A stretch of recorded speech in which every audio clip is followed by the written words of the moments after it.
Ethan kept recording, talking to the camera, checking rooms, trying to stay rational. A few cold spots. A door he thought had moved on its own. One of the upstairs cameras briefly shut off and came back on. Still, nothing he couldn't explain. By 1:15 a.m., he started thinking the whole thing would be a bust. That was when he reviewed the footage from the upstairs hallway camera. He sat on the floor of the living room with the camera screen in his hands, scrolling back through the last 20 minutes. At first, it was just empty hallway footage. Then he saw it. A small figure had appeared at the far end of the upstairs hall. A little girl in a white nightgown, barefoot, pale, motionless. She had been standing there for exactly 4 seconds, staring directly into the camera, before walking into the children's bedroom. Ethan's throat tightened. He replayed it 3 times. He had never seen anyone upstairs. He grabbed his flashlight and bolted toward the staircase. "Hello?" he shouted. "Is someone in here?" No answer. He reached the second floor and swept the beam down the hallway. Empty. He moved to the children's bedroom and pushed the door open. The room was dark and still. The rocking chair in the corner was moving, back and forth, very slowly. Ethan stood in the doorway, every instinct telling him to leave. Instead, he stepped inside. "Okay," he whispered to himself. "Someone's messing with me." He checked the corners, under the bed, behind the curtains. Nothing. Then he noticed the closet door. It was closed now. He was certain it had been open before. Ethan approached it carefully, the floorboards creaking under his weight.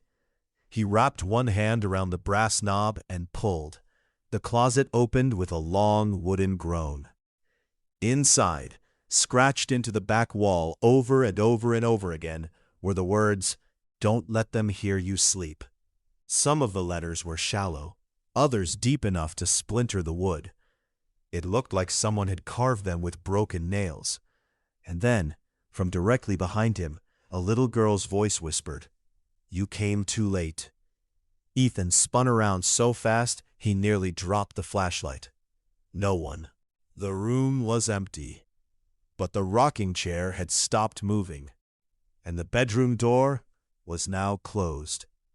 Ethan rushed to it and yanked it open. The hallway beyond was darker than before, as if the light itself had thinned out.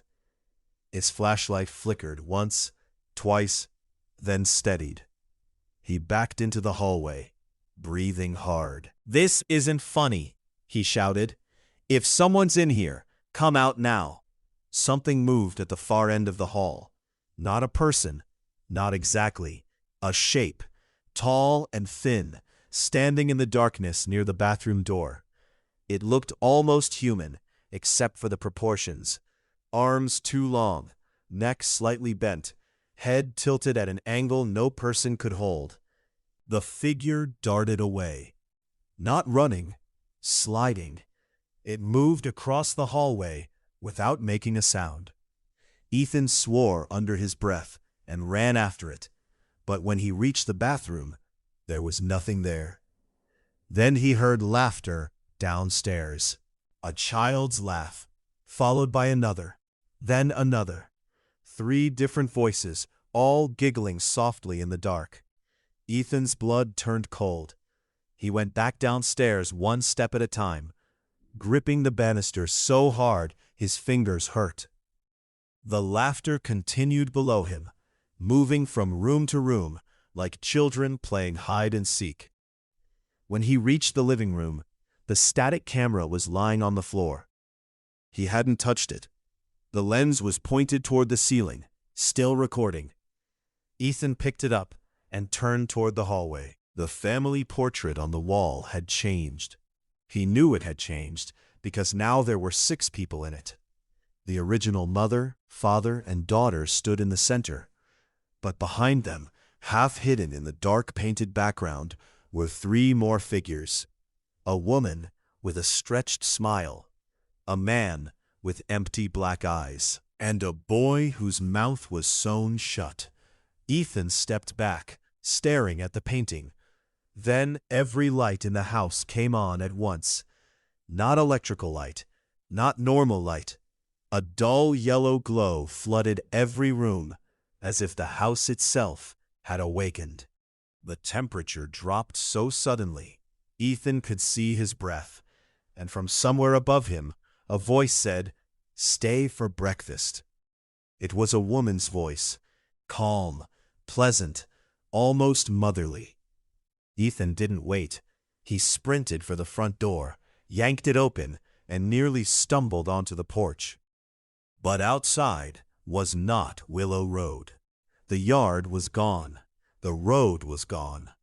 Everything beyond the porch was swallowed by darkness. Not night, not fog, just blackness, thick and endless, like the house was floating in a void. Ethan slammed the door shut and stumbled backward. No, no, no. He tried his phone. No signal. He ran to the kitchen window and looked out. Nothing, just his own reflection in the glass. Except it wasn't exactly his reflection. His reflected face was smiling. Ethan wasn't. He jerked away from the window, panic rising fast now. He grabbed his backpack, shoved his camera batteries into his pocket, and forced himself to think. There had to be another exit. Back door. He ran through the kitchen. He found the rear door, unlocked it, and pulled it open. The same darkness waited outside, but this time he saw movement inside it. Shapes standing just beyond the threshold, watching. Human silhouettes with pale faces and unmoving smiles. One of them lifted a hand and slowly waved. Ethan slammed the door shut so hard the frame shook. Then he heard footsteps upstairs. Not one set, many. Small, fast feet running across the second floor. Then adult footsteps joining them. Slow, heavy, deliberate. The house had people in it now, a lot of them.